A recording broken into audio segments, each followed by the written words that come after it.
to the Double Shot with your favourite cousins. That's right, cousins. James is back. I am back. The Double Shot.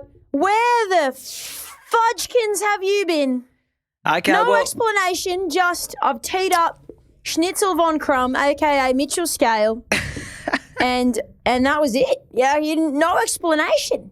No, well, 2 weeks ago I was sick, and then last week I was down in northern New South Wales with some friends who were here from Canada, and I thought, you know what, it's so nice down here. The only reason I was going to be going to the office today was to record the podcast. I'm going to get someone to fill in, and I'm going to just have a little bit of R&R, a little bit of me time. So that's what I did. Treat yourself. I'll tell you when you asked for some more R&R though. Last Thursday we had our inaugural JLF Games Day, and I heard someone in the background complaining to one of the referees that we didn't get a bye. We didn't get a bye. Turn around, it's you. Mr. Yellow Team himself was complaining he didn't get a bye. He's come off 10 days of R&R. I'll tell you what, I need 10 days more R&R. My shoulders are killing me from carrying that team last Thursday, Friday. Oh, my days. I think you ranked on the bottom, no? Hey, Yellow Team ranked on the bottom. By the way, I was listening last week to you and Mitch saying that the flights were getting cancelled. I think you quoted a number of 1 in 5 or something like that. And then lo and behold, I hear that all of our staff from the Melbourne office get their flight cancelled on Saturday morning. I thought someone from Virgin or Qantas has been listening to the pod and thought, I'll teach these guys. What happened? I'll show them 1 in 5. 2 in 5. Were you in that crew? No, I wasn't. You had the chairman's flight, did you? A little bit of a later on a Sunday at 5 flight. p.m. Sunday 5 p.m. Don't know if that's the chairman's flight. No, I had babysitting duties Saturday, Sunday. However, I flew with Rex, and they are still my secret weapons. So luckily, we haven't hit 1,000 million subscribers yet where I don't feel comfortable sharing that. I'm still in a position where I'm loyal to the people and the followers, so I'm happy to share that with them. So cheap, flew in on time, left on time, Bob's your uncle. Absolutely amazing. And she says that wearing a Rex-endorsed hat, beanie, yeah. Yeah, that's right. This is brought to you by Rex. No, absolutely is not. I'm going to Tell give me that what's a go. going on here with ANZ, buyer of Suncorp's insurance arm. It's all over the papers in the last few days. What's going on? Well, no, it's the banking arm of Suncorp. It's not the insurance arm. So some people outside of Queensland might not know that Suncorp is a massive regional bank predominantly dealing with Queensland homeowners. That's what they've built their business around. Something like more than 3 in 4 of all of Suncorp's loans are to Queensland homeowners. So the ANZ Bank, Suncorp, only probably a month ago said we're going to see if we can sell the banking side of the business and then we'll keep the insurance side. And ANZ, just today, we're recording on Monday, a nice early one this week, have agreed to buy the Suncorp Bank for $5 billion. And what it's going to do is ANZ have always been a really strong business banker, but not big on the home loan side of things. So it's going to give them a little bing more exposure to home buyers is the thinking behind the strategy. Very interesting because $5 billion. Cha-ching, you don't hear a lot about Suncorp down here in the southern states, I'll say that. But ANZ, we know, are placed in the top 4, but they are, as I understand, the bottom of the top 4 banks. So that could be why, because they don't have a big focus on their home lending. Yeah, so and I think Suncorp is, I'm going to say 6th or 7th is I think what was quoted, biggest bank in the country. So it'll pair maybe the 4th and the 7th biggest banks. So it'll be pretty interesting to see how they use it to maybe scale the business and get some economies of scale. Obviously, the ink has not dried yet. It's only an early stage of the announcement so far, but we'll keep an eye on that one. Hey, tell me about could fall harder than Elon Musk buying Twitter, cuzzy. Well, yeah, exactly. Exactly. Hasn't that been entertaining? Most entertaining part being that Elon Musk's making all of his announcements in terms of what's happening via his own Twitter handle. The ultimate irony, right? It's funny, isn't it? But he must recognise and acknowledge that his voice on Twitter is super powerful. But it also kind of supports the acquisition that he's using Twitter. Anyway. True. Talk Heaps to me. of faulty bots. Put it that way. Heaps of faulty bots. Talk to me about wealthy migrants. Well, we love them, firstly. We love them. The government does, that's for sure. No, hang on. Let's give ourselves a second to put in. This week is the stat fact. Oh, the stinger. Stinger. Stat fact. The stat man. Stat fact. Oh, geez, Sorry, how bad was it when shimmy? Mitch didn't dance last week too? I was disgusted. Oh my God. That was, you know what? It's more awkward when people don't dance. But I'll tell you what tops the charts of awkwardness, and I'm digressing right now. Last week when we were coming into the office and someone started the chant, James, we love you, James. Yes, we do. However it goes, your little dance. Oh, it was so awkward. It was so awkward. Very good. You were like dying inside a little bit. It's worse than the Jimmy Shimmy on the stat cam. So funny. Anyway, this week's stat fact, pretty good. We'll wrap it up there and segment. Keep going. What is it, the stat fact? I can't because Nick keeps putting stingers in. Approximately 80,000 millionaires moved, or I should say migrated, down under in the last 2 decades. So Australia, we attract a lot of those wealthy migrants, mainly because we've got low cost on our healthcare system. Surprisingly, lack of inheritance tax. That could change. It's like another loophole. It's kind of like Rex. We don't want too many people to know, otherwise they'll introduce it.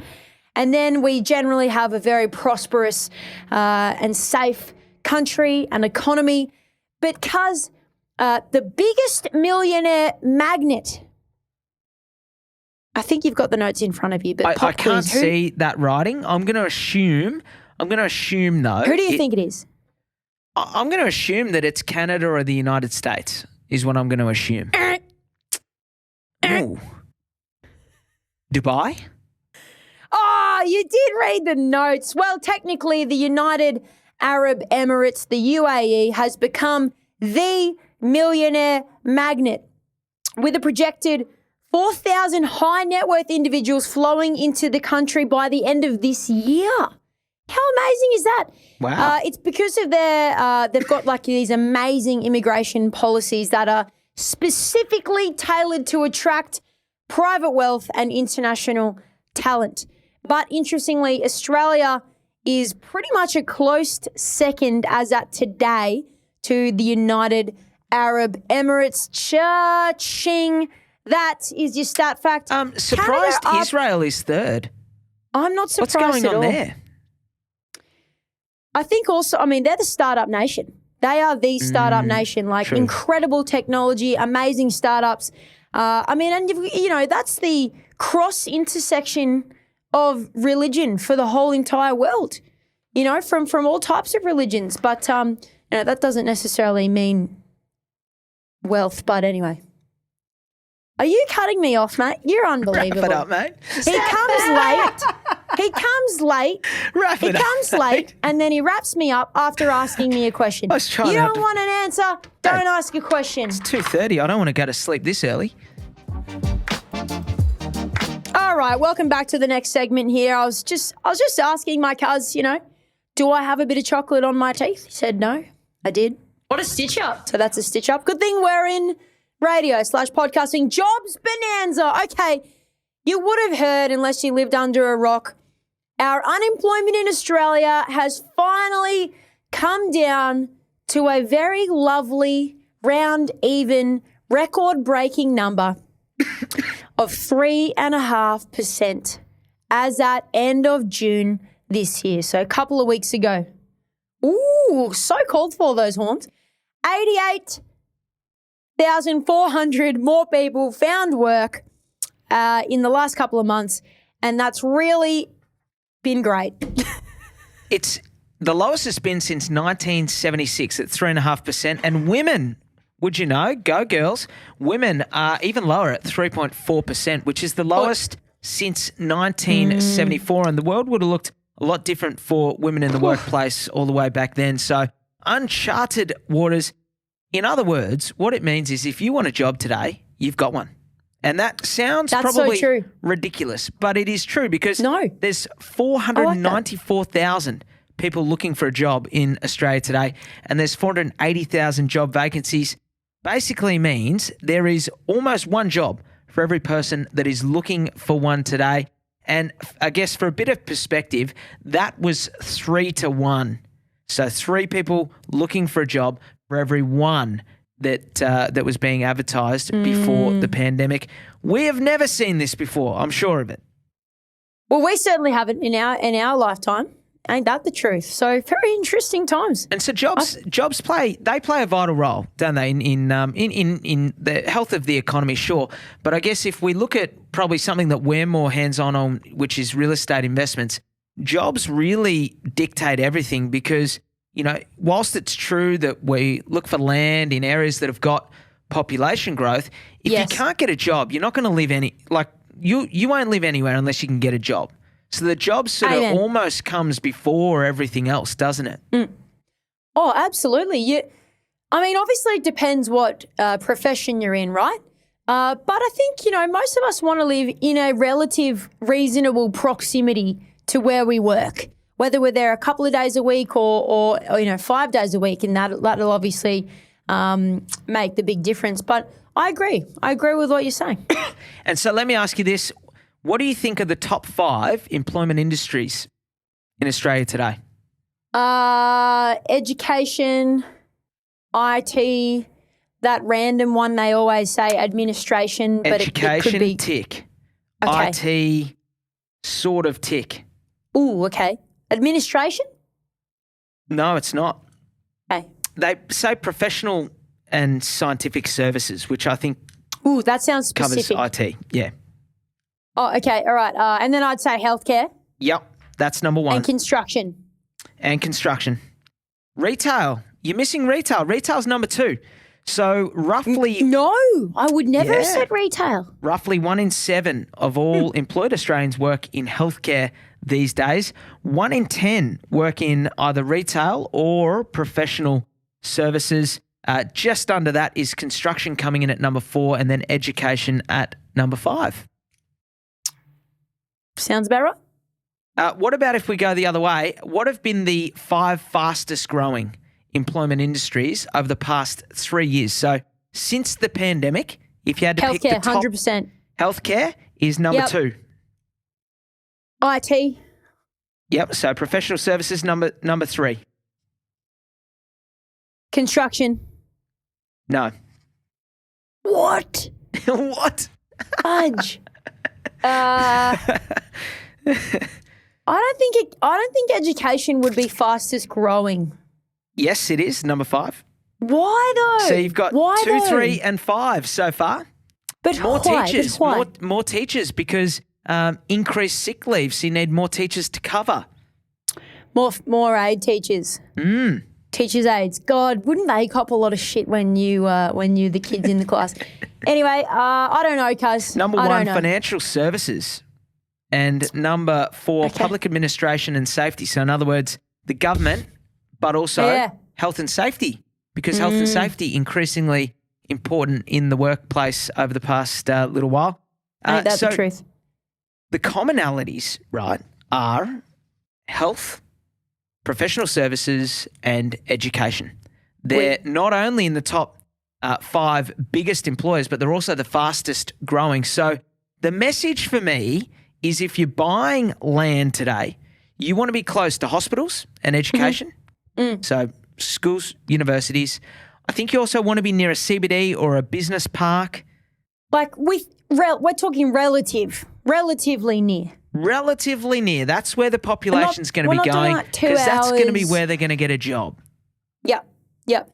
I agree. Jobs drive everything, and not only in terms of like that population growth and accessibility for the sake of our land, but also, our growth in our properties, but also when we look at the old classic supply and demand, when the demand for workers is so much higher than the supply, like everything, it means we will have growth. And in this situation, wage growth, which is, of course, what we're hoping. Now, on the other side of the scale, it also means demand and supply of supplies and trades and materials, it means that those costs have gone up. So by turn, everything will go up. But also, Kaz, it means good things for our retirement fund, our superannuation, segue. Our stash away of the cash away for our golfing and leisurely years that we all talk about, and that is our superannuation. If the more you work, the more you earn, the more you get in your super. Well, you think, but they've had a terrible year. I know. Only 3 superannuation funds in Australia made a profit in the last 12 months. Shocking. That hurts. Slap me twice and call me Sally. How is that possible? Well, I don't know, but it may surprise you and it may not that there are 500, in fact, more than 500 super funds in all of Australia, and only 3 made a profit last year. I'd imagine it's because a lot of them are exposed to the share market. So a tough time. And I think what I would encourage people to do is figure out what your super fund returned in the last 12 months. Okay. Then let me know how you figured that out, because I tried to do that for 90 minutes last night. I was on my MyGov. I was on my the super fund's website. I was on an absolute rabbit warren of Windows and Microsoft tabs. Microsoft everything. And I could not find it. What I can say is that if you go to MyGov, there is a very good tab that gives you all of the best returning super funds over. You can pick a period of 3, 5, and 10 years.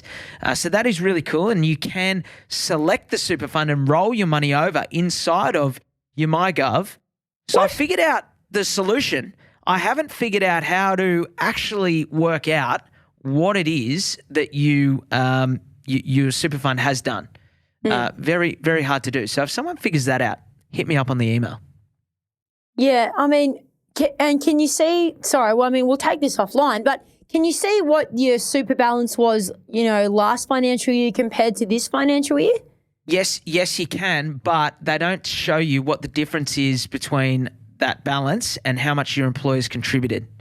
You know what I mean? So the balance has gone up, and how much of that has been the employer contributions and how much has been the growth in the fund. Your actual dividend per se. Because you're killing us all here. You've said only 3 of the 500 super funds made money, but you haven't told us who, and I'm dying to know if by the scraping of my teeth and or my superannuation fund, if my fund is in that top 3.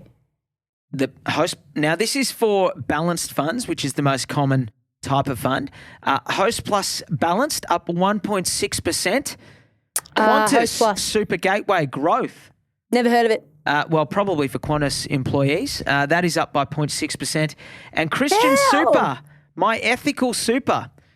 I'm going to park that joke. But up 0.5%.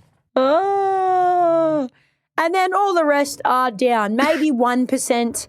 Even the top 10 best performer, which was the Telstra Super Fund, cracked it into the top 10 with a 2% reduction year on year.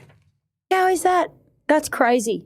What I would say is over the 10 years, most of the top 10 super funds have grown by more than 8% per annum. So in the long haul, you're doing okay. Take a long-term view, but I think it pays to look at what your super fund's done and shop around in this environment, because no doubt we cannot be resting on our laurels, and that's about all that I know when it comes to super. You're going to have to go to a proper expert on that, but as someone who's got a super fund, that is what I've sort of got my my hands on so far. Thanks for that, Laurel. Kazzy, you're taking too long to do this intro, so it's all me. We've been talking before about buy now, pay later. Does it help or hinder our ability to borrow? And we've been told by a few mortgage brokers it's actually not too big of a deal. Alex and James don't make such a big deal out of it. Well, tell us, what has our good friend that we've never met before, Stephen Jones, the Assistant Treasurer of Australia, what has he come out and said? Wonder if he calls us one of his good friends. But anyway, Assistant Treasurer Stephen Jones, he obviously sits just under Jim Chalmers, our Australian Treasurer. He has announced that the buy now, pay later industry is going to be regulated and it's going to be treated as credit, which I guess, is a bit of a no-brainer. It's clearly credit, and he's gone as far as to say that. Had a little funny quote about dresses and walks and talks like a pig, then it is a pig. But what it means is that they're kick-starting now the process of introducing a code of conduct for the buy now, pay later industry, which is going to run from 2023. So they are going to introduce it early in the new year. The stats that I thought were really interesting and almost thought could have got a gig in the stat fact is there's now almost 6 million buy now, pay later accounts that are set up in Australia and nearly $12 billion worth of transactions a year. The average transaction being $151, which is about just under 4% of all online purchases. A massive, massive industry in Australia. So that is a process that's going to be kickstarted shortly. Yeah, and producer Nick was saying Apple might have even released their own in some capacity, buy now, pay later scheme. I've now seen PayPal, who are like the pioneers of safe online paying, if you will, that Elon Musk was, I think, was in early as well. I've seen them now really pushing their buy now, pay later in 4 stages as well. So it's a very dominated market. It's not just about Afterpay anymore, is it? No, it isn't. I mean, everyone's got one. I believe CommBank have got a version that's coming out as well, if it hasn't already. No, I've never used it, but clearly it is something that I think they're going to be big on, like the disclosing the fees, because at the moment it's just 0% interest for 24 months. It clearly can't be that simple and easy. So I think sort of the amount of disclosure, and they're probably going to have to disclose, in the banking registries how much people owe on buy now, pay later. That's something that the banks don't currently have vision on. So probably a good thing. At the end of the day, will probably help consumers. Hopefully it's done in the right way. But it's been talked about for a long time. It is happening. I'll tell you what else is happening and has been talked about for a long time is the sale of the Canberra casino. That casino is owned by Aquis. They've been trying to sell it since 2018. They bought it all the way in 2014, tried to sell it on the basis that they weren't able to get approval to do a massive redevelopment and expansion. And they've finally gotten it away, haven't they? But who would have thought an effective license to print money was not able to sell? Clearly, I know sweet FA about casinos. Well, I'm sure it probably had a bit to do with the price they were wanting, because they got a decent chunk of change for this one. Besides being at a casino on Friday night on the dance floor, I've actually never gambled a cent, James. But rumour has it our colleague, the stat man Sammy, is still somewhere lost on that dance floor. Well, and Mitch, who'd been filling in for me in previous weeks, reckons he's only running at 70% today. So, I mean, admittedly only 5% off sort of full pace, but still 70% from Mitch this evening. So if you did a number, talk us through this deal though, because it is one hell of a deal. Oh dear. So they finally found a buyer. Now, just to backtrack, they bought it, and they being the Hong Kong billionaire racehorse owner Tony Fung, he bought it for about $6.5 million. God, when was that, cuz? What year was that? 2014. Not that long ago. Jeez, not even that long ago. And he's apparently got an offer that he's accepted for a chunk of change, $63 million from the overuse of the cha-ching today. The Iris Capital is apparently the fund that's bought it. Very interesting stuff. And they're the subsidiary that owns and operates, or will owns and operate. I've butchered that. You carry on. Owned by a gentleman called Sam Arnout. Not to be confused. I'm looking at this going, Arnott's Biscuits. Family. I'm thinking Arnott's Biscuits have bought it. They've gone to Now, look, they bought it for $6.5 million in 2014, spent a bit of money trying to refurb it and all that sort of thing. Not anywhere near $60 million. They would have tripled plus their money inside of an 8-year window. So Mr. Tony Fung, the Hong Kong racehorse owner and billionaire, clearly done very well out of that little deal there. Hopefully, he's a happy man. Can I backtrack on one thing? Because I didn't want to interrupt your amazing segue from employment into superannuation. I did want to say that I think aged care is also another reason that the healthcare profession has been growing its employment base. So I think I reckon if you can be in proximity to hospitals or aged care facilities in the next 10, 20 years with the land that you own, jackpot, because it is not only the biggest employer in Australia, it's the fastest growing employment industry in the last 10 years, second fastest growing in the last 3 years as a percentage. In total volume, easily the number one grower. So aged care and hospital, the X factor when it comes to real estate, in my view. Absolutely. And we've talked before about how healthcare and aged care are some of the biggest intakers of skilled migrants as well. So we really do rely on overseas skills to fill those jobs. So that's exactly what you're saying. Population directly towards those jobs, directly towards those areas. So basically, where's the next hospital going? Well, that's the $1 million question. All right, it's been an absolute pleasure to be back with you this morning. I'm sure you missed me. Emphatically. You didn't say as much, but I'm just inferring from your behaviour that you did miss me. So, look, it is my pleasure to be back, and thank you for your thoughts in that respect. I'm just waiting for you to ask for your next buy round. All right, guys, that is it. See you later. Thanks for listening to another episode of The Double Shot with your favourite cousins, Alex and James Fitzgerald. If you've got a burning question or something we absolutely need to talk about on the pod, please write to us. Both of our emails are in the show notes. For little real estate tidbits and a little bit of banter, a lot of banter, you can follow us on the gram. Our handle is thedoubleshot.podcast. That, my friends, is thedoubleshot.podcast. Until next time, think of us when you sit back and sip your next double shot.